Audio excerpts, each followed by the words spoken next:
Okay, boys and girls, welcome back. Redmissed in the house once again. Now, I've started recording a little bit late. I don't know if this is just going to mess this up or not. No, okay, cool. So we're still managing to play. Okay, that's great. I kind of messed up a little bit. I kind of thought I was recording and then it come up saying that I wasn't. So, yeah, that's why we're starting the game off halfway through. But anyway, guys, that's the explanation done. Hopefully you're all doing great. I'm doing great today. It's a beautiful sunny day, so I don't really know if I'm going to be grinding too much. I think I might take the dog for a walk down the beach and stuff. But as I say, it's a good day.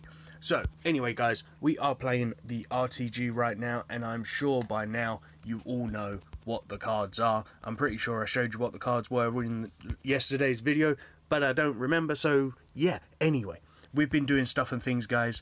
We have been winning 11-0, which is great. Hey ho. Now, as you can see, we haven't really played a huge amount because we're still in the uncommon, and it is just coming up to just gone 12:30 in the afternoon in the UK, so we're a good few hours into the competition, but that's okay.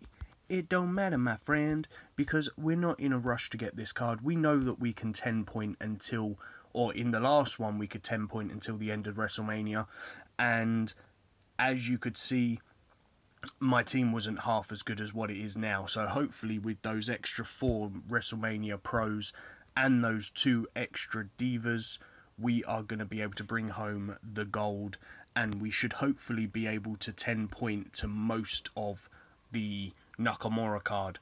I think we managed to get 70 points in Nakamura last time, or not Nakamura, but Andre the Giant. But yeah, guys, hopefully we're going to be able to do well. We're going to do all these good stuff and things. Now, I want to give you a quick look at the things. There's been something that I completely forgot to show you in the video yesterday, but as you know, we managed to get the Apollo Creed from the King of the Ring, from the People team event. We got the page from the King of the Ring, but some of you eagle-eyed viewers may have seen it, but we did get a Stardust, boys and girls. That was our board reset. Now, I completely forgot to show him, but when I slid through, there was one guy that spotted it. I can't remember who it was, but there was someone that spotted it, and he messaged me, and yeah. But anyway, guys, because when I showed that I had my page and stuff, so that's awesome. But yeah, I completely forgot to show that in the video yesterday. But as you can see, in our King of the Ring, we are doing amazing, guys. We are 21-2. We have all bots but one guy. There is one human in this King of the Ring with me, and I haven't really energized whatsoever, and that's why I've lost those 2 matches. I've literally, in these 23 games, I have energized once, guys. That's how much I've needed to energize in this King of the Ring.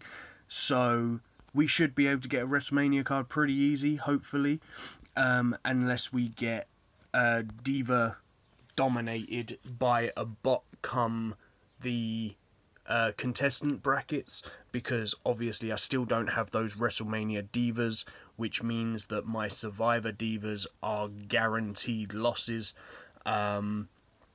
The only reason I run the Survivor Divas rather than just dropping them down to something that is like useless, maybe make the King of the Ring easier, is because when I do fight those human players, the likelihood that they're running Survivor Divas is quite high as well, because not too many have WrestleMania Divas.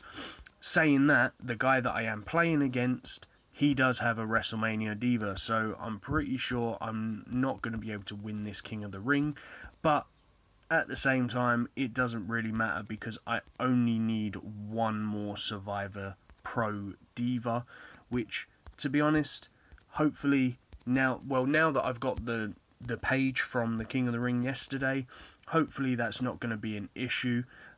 It will come to be an issue later on. Obviously, she's not going to have as good a stats as a Survivor Pro, so still in the end games she's guaranteed loss. But at the same time, she's going to be able to win a few more matches than what the Legendary Pro could. So, I'm happy with that. Until I can start getting some WrestleMania Pros, I'm happy with her staying in the team and being there. I'm not really too fussed about rushing to get WrestleMania or Survivor Divas now. If I happen to get one that I can pro, then you can bet your bottom dollar that I'm going to level them up and pro them and put them in the RTG. But as soon as the RTG only comes around sort of every 2 weeks, every 3 weeks, depending on what competition is running or what event is running, it's not a huge I must get this Divas right now. Obviously, if I can get WrestleMania Divas, especially WrestleMania Pros, that would be amazing. But anyway, guys, please put comments down below, hit that like button and that subscribe button for me. It means them so much to me. And I just love the fact that you're here, guys. I really do. Put down in the comments how you're doing in your King of the Ring. Put down in the comments what you're aiming for in the RTG. I know that there are some that aren't able to go for certain cards, but it's okay because it comes around again, guys. I'm very sorry if you're unable to play to the point of not being able to get the AJ Styles if he is a pro for you, but at the same time, guys, it doesn't take too much to get to those sort of cards. If you can 10 point, it's very easy to get there. Obviously, I understand that not everyone has the cards to be able to 10 point certain things,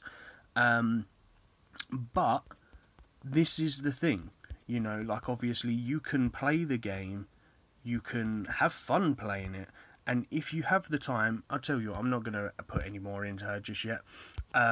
If you have the time, then you can grind out 1 point games. Because what you've got to remember is 1 point games go off of your team's capability, not anything else. So like, unlike 10 points and 6 points, which just scale in difficulty and get harder and harder and harder and harder as you get level up through the tiers, 1 point games stay at your level. Okay, so if for example you're only ultra rare, if you keep playing 1 point games, yes, it means you're going to have to grind for a long time and play a heck of a lot of matches, but you can get the event card by playing 1 point games. And this is what a lot of people used to do in the back in the day, and they still do it today. You know, like I still used to do it before I was good enough. You know, every single person on the whole entire game has done it up to the point of the very first Andre the Giant card. You know, near enough every single person, or well, literally every single person had to grind 1 point games because of the glitches, but luckily they're all gone now. But you know, that's just the way it is, guys. You know, obviously everyone has to grind, whether you need to grind a little bit less because you've put the time in previous events and whatever, and you're able to now just do the 10 point games, which I know some people are, you know, like obviously like people like Super Summer Barbecue and stuff like that.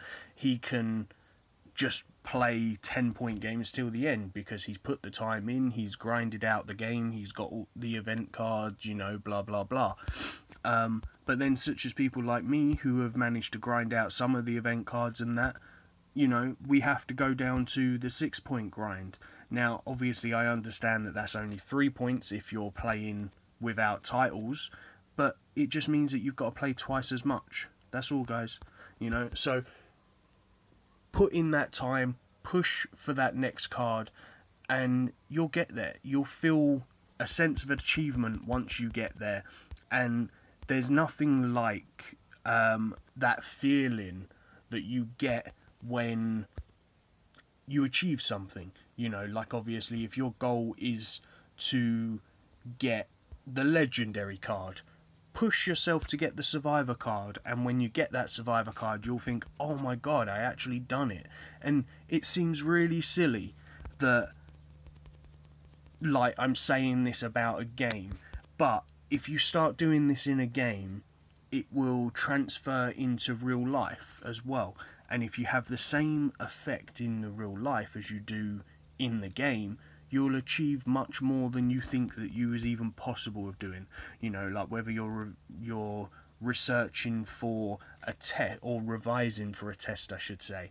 You know, like you could kind of be like, oh well, I really can't do this, but then you could always think, well, if I just spend half an hour, if instead of playing this game for 4 hours, if I just play it for 3 hours and do this for an hour, you know, it will help you achieve things. And it's just amazing that, like, if you push yourself just that little bit more, how much you can actually achieve because you push yourself just that little bit more. And rather than keep babbling on, guys, because I'm sure you don't want to hear me babble on for hours and hours, I am going to call the video there. As you can see, we are pushing on very well in the RTG. I know that these particular games aren't too exciting right now because they're right at the bottom of the game, but hopefully we'll be a little bit higher come tomorrow's video, because I do like to record these videos on the same day.